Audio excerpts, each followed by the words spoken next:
Hey, it's Rachel from the Life Facilitator, and I am doing a memory plan with me in my new Cocoa Daisy planner. That was my happy dance that I was doing earlier. Just doing a really quick flip through. I have an unboxing and setup of this on my channel, so I'll link that in this video, just showing you a little bit of it right now.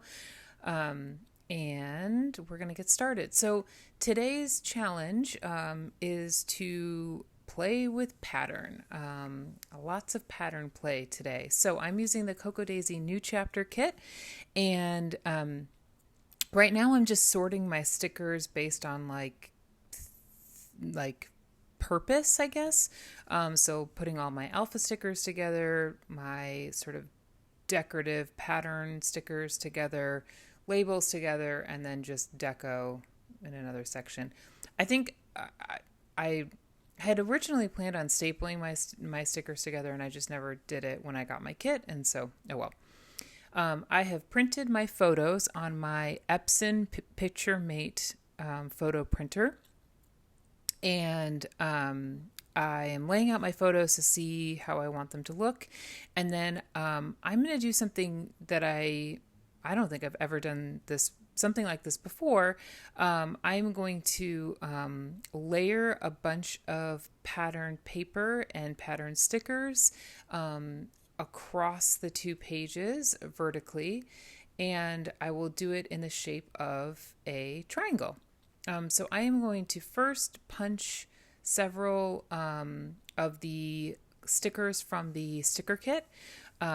I know some of you might be cringing watching me punch these stickers, but I have found that it's like 2 weeks. It's like the second week of the month, and I haven't used a lot of those stickers, and so my thought is I'm just gonna punch them, and I'll use the leftovers for other things. So I have punched several squares, and now I'm just cutting them in half to make triangles. This is I want to say it's a 1 inch, 1.25 inch punch, maybe. And you can see the triangles are pretty small, and this will, it's not going to be a problem, but I will change this later in the video. So I started with just one size of triangles. And let me back up too. I got this idea for this sort of pattern with pattern,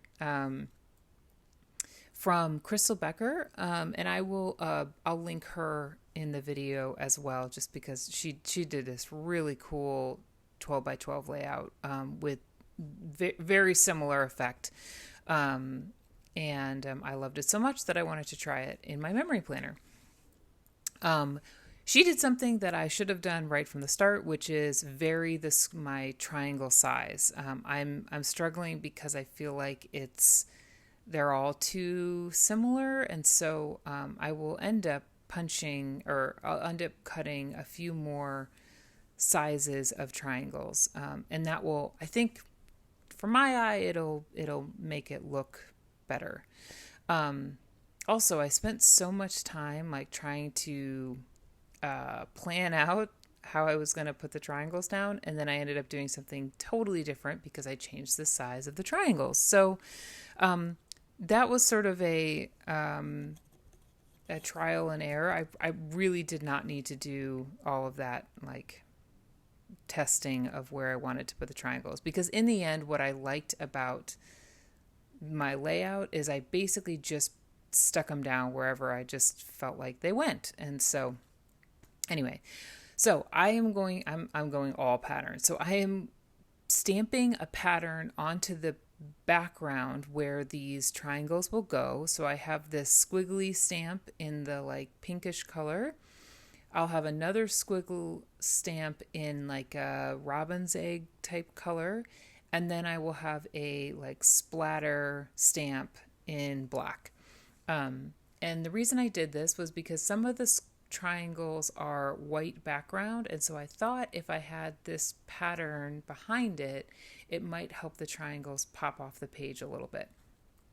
And in the end, I do think that happened, though I'm not sure it had totally the result that I was looking for, but that's okay. Really, I don't think I can go without stamping in my memory planner. So, plus, I really wanted to test these stamp inks in my new planner, my new Cocoa Daisy planner, and these inks are a pigment ink, and they work wonderfully in this planner. I have found VersaFine, like a black, like where I have the January 2021. There is some ghosting on the other side of the page, but no bleed through, just a little bit of ghosting. So this is why I switched to a pigment, a less saturated black for my black splotches. So I have my background almost done, and then I'm going to go back and off camera, I'm going to cut up a bunch more triangles and then start building my pattern.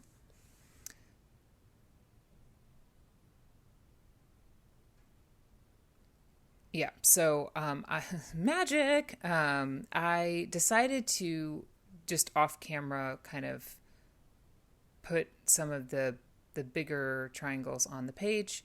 And as you'll see, even though I had them in like somewhat, I had a idea in mind, in the end, they don't go exactly where I had originally put them. So not a big deal.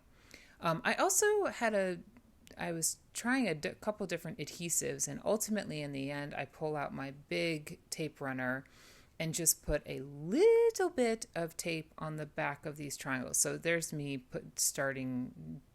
going with the big tape runner, and this worked much better. I could still lift the triangles, which is the goal. I wanted to be able to lift them so that I could tuck other triangles above and below them.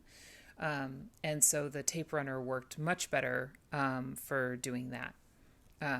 And can we just pause for a moment and talk about these patterns that came in the new chapter Cocoa Daisy kits? Oh my gosh, they're so beautiful. I am always a fan of papers that have mixed media look to them without having to be mixed media. I am not a big mixed media person. But I love seeing it as a pattern on a paper. And then I also loved that the patterns in this kit included those the crosshatch pattern, which is real simple and kind of light and airy compared to some of these other patterns. And then the chevron, like the rainbow chevron, so great. And then I also really liked the some of the more neutral. I'm going to call it a neutral, like that.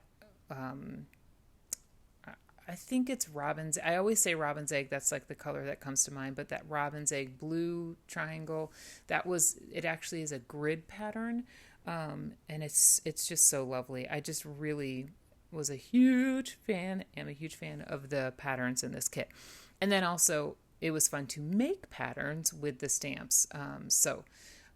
Already we have two kinds of patterns in this spread. We have patterns with the paper in a triangle pattern, and then pattern using the stamps. And I will add another type of pattern in the way that I add my titles.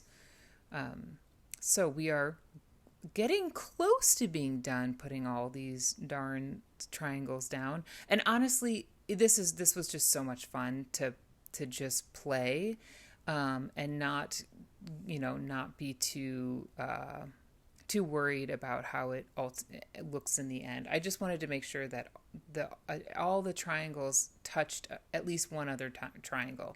That was my only real goal, and I really dig how it turned out. I also wasn't really trying. Oh, the only other thing I tried to do was mix the like more color saturated triangles with the white and black triangles.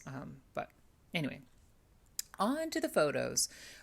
So truly, like, the highlight of this is why these photos are so big, but like one of the highlights of this week was getting my hair cut finally. And I say finally because it's been about 15 months since I've gotten my hair cut, and then about 10 months since I've colored it. And I walked out feeling like a totally new person. It was wonderful.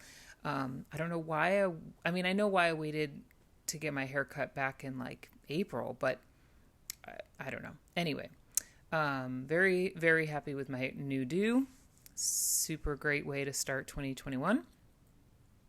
And then a couple other things from the week. My husband and I have been trying to find games that we can play, board games that are 2-person games, and so he found this one, and I mean, it took us a minute to figure it out. It's called Duel, but once we figured it out, it was really fun. It's very if you are a fan of Settlers of Catan, it is very similar to that. We love that game. John always wins. I never win. But I actually won Duel, which was super fun. I think maybe just beginner's luck. But so anyway, so we had a game night on Thursday. We've been out of town for the holiday, and so came back, and our cat has been like super cuddly, which is not very like her, and so she jumped on my lap on the balcony, which is a first, and so we had to document that. And then before we left for our trip, I had left at my craft space a complete nightmare. Like there was no surface that didn't have just a ton of clutter on it. So I spent some time this week decluttering and cleaning up and reorganizing, and that felt really good.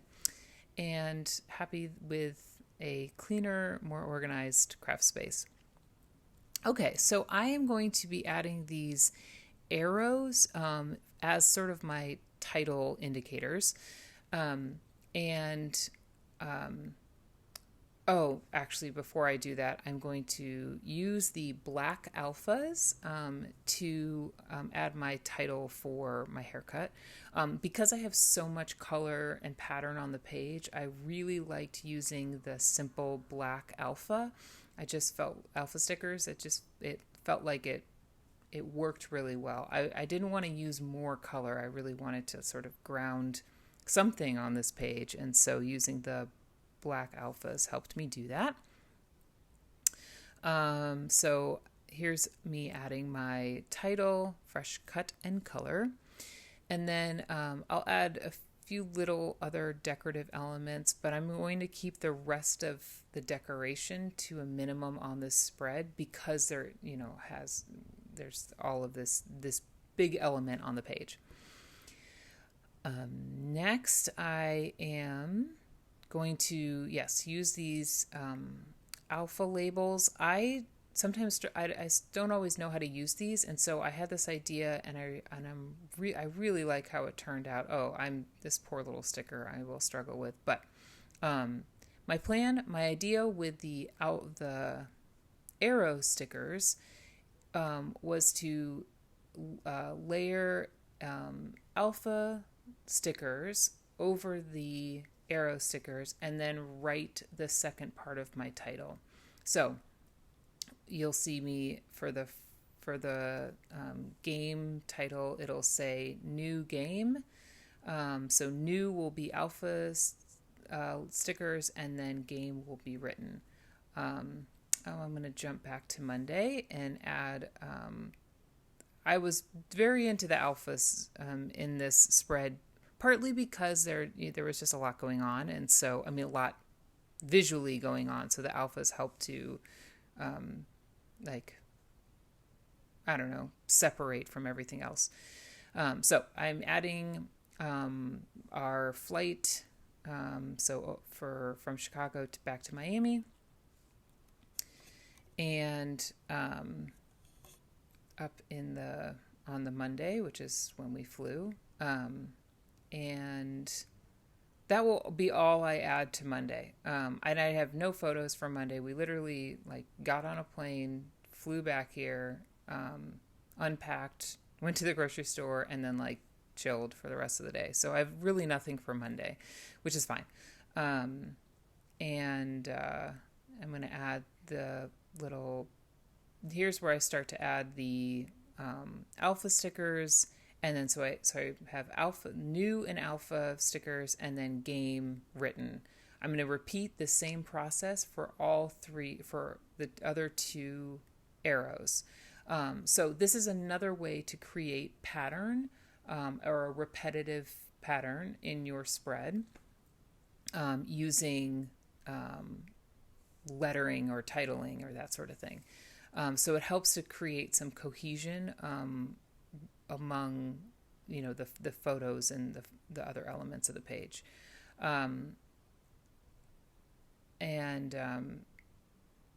I also managed, it worked out pretty well, but all of my titles are 3-letter titles, and then all of my, well, I guess not all, but yeah, anyway. I'm going to outline this photo just because it looked like it needed an outline. Sometimes you just do things, right? Okay, so now I want to add some journaling lines. I am beyond excited to be in this new planner partly because it has a dot grid, which is so nice for making journaling lines. Like, it takes no effort, because there's already a dot grid there, which is so nice. So added my journaling lines. I will add just a few little word strips around the page. And then after I do that, I will show you kind of a close-up of the final look at it. So here is what it looks like after the journaling. And I definitely stepped out of my comfort zone for this spread, and I really like how it turned out. It was so fun to just play with the patterns, these gorgeous patterns from the kit. So I hope you enjoyed this video. If you did, give it a thumbs up, and make sure to check out the blog post. Thanks for watching. Bye!